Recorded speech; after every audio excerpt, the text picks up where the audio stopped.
Hello everybody, we are the Geeks and Degenerates. I am Enzo, this is my forever co-host Jom. Today we continue our animated lineup with Howl's Moving Castle. Something from Studio Ghibli, and it's turning, I don't want to say how old it's turning because you'll protest. But how did you get to know this movie? Alright. I had a little bit of a phase of the Studio Ghibli phase before Netflix even started putting Studio Ghibli in Netflix. I was already kind of scouring through. I already had my top 3 favorites, which is Porco Rosso. Yeah, don't judge me. And it's Howl's Moving Castle, Spirited Away. I don't know, but anyway. I feel like I'm gonna get crucified for saying that by putting Porco Rosso on top. Well, a lot of people don't like it. Well, people might get mad at me when I say the first time I saw this movie was this year. Honestly, yeah, a lot. I don't know why I never got the urge to watch this. It's a book. Me and your mom teased you over this. How dare you bring my mother into this? Because we bully you. Yeah, apparently, it's a never-ending cycle. Well, no, my friend from work was like, "You've never seen this movie? What the fuck is wrong with you?" Paraphrasing, if you ever see this. But yeah, and then I was like, you know what? Maybe I should watch this because I've already been to the Ghibli Museum. To be fair, I watched more Ghibli than I watched it when I went to the museum. But when I went to that museum, the only Ghibli movies were Princess Mononoke and Grave of the Fireflies, so I'm like, don't get any of this shit, man. But I did watch it this year, and I was like, what the fuck is wrong with me? Because it is visually stunning. And a Cat and I talked about this a few days ago. It is one of the few Ghibli movies where I'm like, from start to finish, I'm like, I understand what's happening. Because it's not like with Spirited Away or Mononoke where the Miyazaki is like, and that's how I concluded. And you're like, how? The end. No, I'm asking how. Bye-bye. Huh? Yeah. Oh, by the way, I got scolded by my girlfriend, and she explained to me the ending of Spirited Away, but that'll be another podcast. But yeah, I do agree. There are some where Hayao Miyazaki has those films where it's just like, hey, these people are just living their lives, and their endings, their conclusions are a little anticlimactic. Yeah. And you kind of want to learn more, but I guess that's the beauty of Hayao Miyazaki is that, it's entirely up to you to interpret how they live on. Yeah. Not sure, but here, it's a complete story with the start and an ending. And I love that. Yeah. And with a quick summary is that Sophie is cursed by the Witch of the Ways, and she has to go to Howl to fix this curse, and she can't say how she got this curse because the witch it's part of the spell. But the journey, it's not the beginning that matters, it's the journey itself, and you're like, okay, I can follow. And Howl, and the English dub, everybody knows this by now, is voiced by Christian Bale, and you're like, yeah, I can see it. Even though Howl is a very interesting character, he presents himself one way and the other way he's like, I'm not beautiful anymore, how could you swap my hair products? And you're like, interesting. Yeah, but dude, at some points, I tend to get mad at Hayao Miyazaki for being who he is. He's still a piece of shit when it comes to his son, but you really got to give him credit when it comes to his art and how he does movies. Yeah. He did say that when somebody said, "Oh, do you take into account what the audience would think?" He was like, "No." Yeah. And I'm like, sick. Because once you do that, you lose. Exactly. Yeah. So in all of his films, they don't censor anything. They if there's gonna be some smoking, there's gonna be smoking. Yeah. If there's gonna be things that are not appropriate for children, they're still gonna be there, and I kind of admire him for that. Yeah. But going back, you just see the artwork, especially around Howl's house. Yeah. Even though it's messy, it's this beautiful messy. Yeah. Look, and I'm just like, man, how can you draw trash so beautifully? Right? I think that's why sometimes I get lost. Especially here, I get lost in the plot because I'm just like, damn, this frame is so beautiful.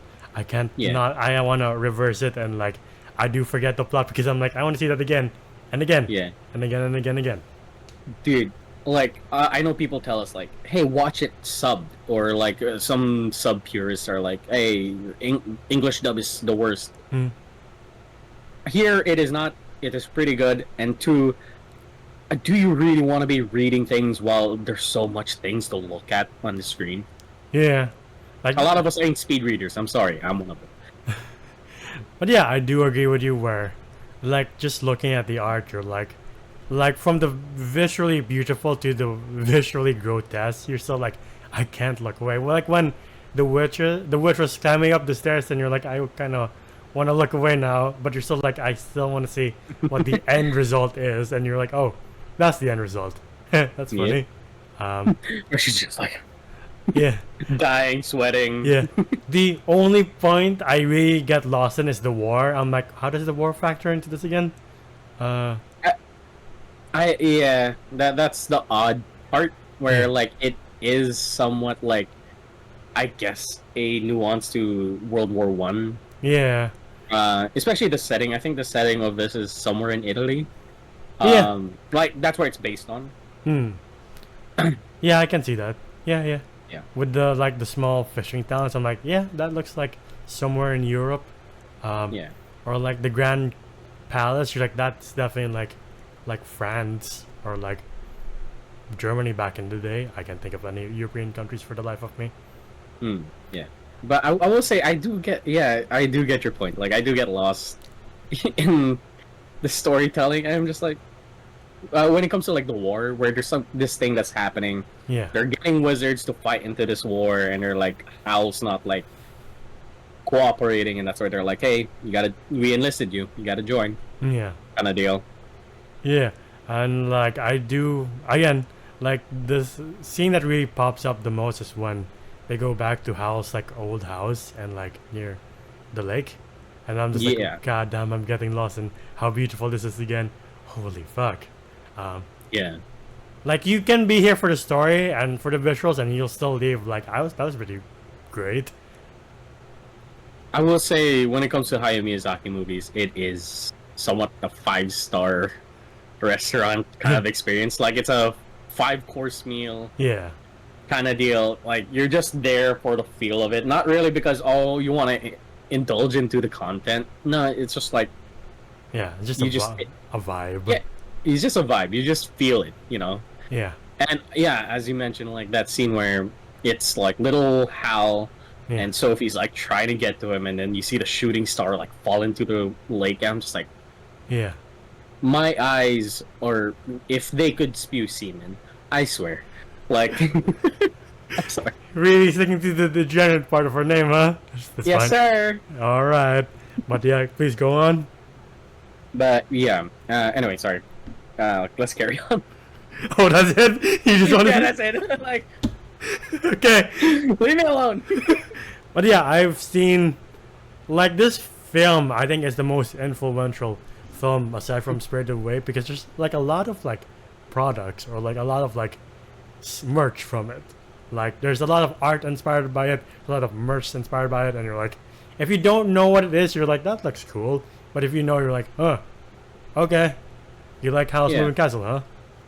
Yeah, from what your mom told me, it is a book. Like it was a book before it became a movie. Yeah. I don't know how much material they stuck to in this movie, but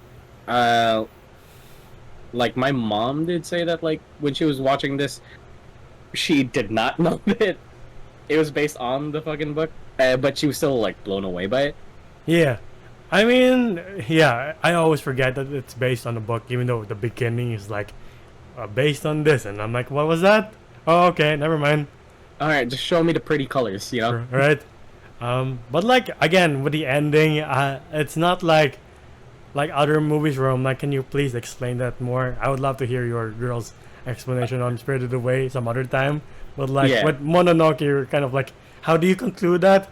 Excuse me, hello. Wait, I mean, I guess we all know what happens. Industrial Revolution wins. Oh But- god, oh god. But yeah, No, there's the odd thing though. Remember the scarecrow thing that like follows Sophie around. It's like, Yeah. it's just like going wherever she goes. Yeah.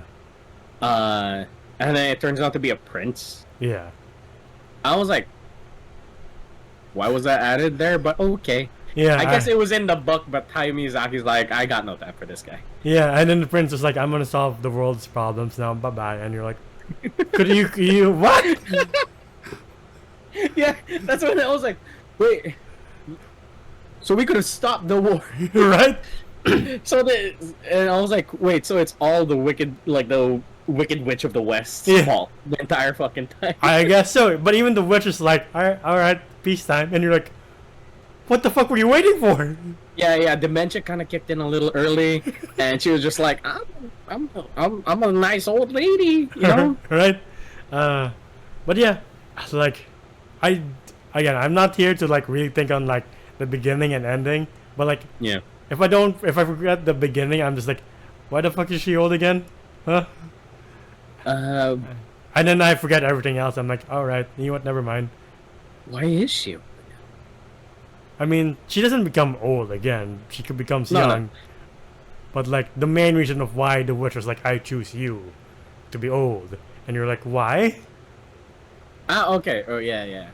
And then she becomes young because she fell in love with Howl. I think. Yeah, and Howl has his own demons to fight. And Yeah. Okay, I think at this session when I was watching this movie, I think I was just looking at the pretty colors. I wasn't thinking of the story. yeah. Also, I forgot to mention in the dub version, Calcifer is voiced by the guy from Monsters Inc., Billy Crystal. Sorry. Yeah. Yeah. I'm like, Billy Crystal. I didn't know that going into it the first time this year. I was like, oh, cool. So then all ensemble cast. Like, there's always like people I didn't know were in Studio Ghibli movies until I either read IMDb or like I turn on the dub. Wait. And I'm like, I recognize your voice. Why? And then I look at John up Krasinski's there too. If you knew that. here. No, not in Alice Moving Castle. Like I think The Wind Rises. He's in there. Yeah, and Michael Keaton is in Porco Rosso, right? Yeah, he's Porco. Yeah. But yeah, I don't have anything to add other than that. I know it's not a heavy spoiler heavy review, but like, there's not much to say spoiler wise aside from like Sophie's all good by the end, and so is Howl. And you're like, Yeah, oh, all like right, they fall in love. yeah, The Alice Moving Castle is still a castle. yeah. You know? It flies too. Well, it flew before, but you're like, yeah, it's flying again. Yeah, it's a magical thing. Whatever. Yeah, But I don't understand the universe. I will say, I don't understand majority of the plot that's going on because I guess the book was a little too long for Hayao Miyazaki to adapt into one film.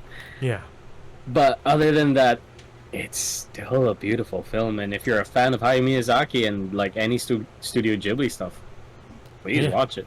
yeah. It's not as like if we were comparing like anime films, like all of his endings are not as incoherent or confusing as Akira? I really don't know. With Akira, I'm just like, what the fuck is that? Can you explain that? Okay, no. Be it okay. Be that as it may, yes, Akira kind of ended a little abruptly, Yeah. but that's because the manga wasn't finished. Oh, So yeah, there's Alright. a continuation. There's stuff that happens after when Neo Tokyo kind of fucking disappeared. oh, Yeah. okay. That makes more sense. Never mind. Yeah. But yeah, movie-wise, you're like here. I'm like, I get it. With Akira, I'm like, man, I've watched this like 3 times. I still don't get it. Same. Yeah. I love the motorcycle parts, but like Yeah. that's it. Going back to this movie, what would you rate House Moving Castle? Okay, I feel like we did a disservice explaining why we like this movie, and for sure, even the story, because it does happen to me and Enzo a lot, where we're like, this thing's too pretty for me to understand the story because Yeah. I'm kind of distracted. Right? I'm just like, yeah, love. Yeah. I don't know. She young again, yeah, magic. You know, like. But other than that, and I guess, hey, we didn't spoil. I guess if you didn't get it, I guess we didn't spoil anything. Yeah. So go watch it. For me, it's a 9 out of 10 movie. Yeah. Okay, maybe a 10 out of 10. Hmm. I'll give it I'll give it a 10 out of 10. It is one of my favorites. And like it is a fun movie, it is a beautiful movie. The voice acting is great. Even though if you hate dub, I think you'll like this one. Yeah. And if the story is not making sense to you, at least it's still a joy to watch. You know, that's what I love Yeah. about these movies is that a lot of times I'll be lost in the plot or I miss something, but I'm like I don't want to go back because I just want to keep looking. You know. Yeah. Other than that, yeah, I would say it's a 10 out of 10 movie, and yeah, I got nothing else to say. Yeah. Yeah. Yeah. I'll also give this a 10 out of 10. Like I can't. Yeah, I really can't. My logic is like give it something lower, but my other side is like why? I'm like I don't know. right. Yeah, same here. I'm like, I don't know if like does it deserve a 10 out of 10? I was like, does it not? I'm like, I don't know. Yeah, right? Like with Studio Ghibli, like for me the main thing is one the visuals because I'm almost like this is pretty, and two if I can follow the story, I really like it. I was still able to follow this. I was still able to be like, yeah, I get it. But like it's really the visuals and parts of the story where I'm like, oh, I understand. No, I understand. I just finally remember the one Ghibli movie that I'm like, I get it.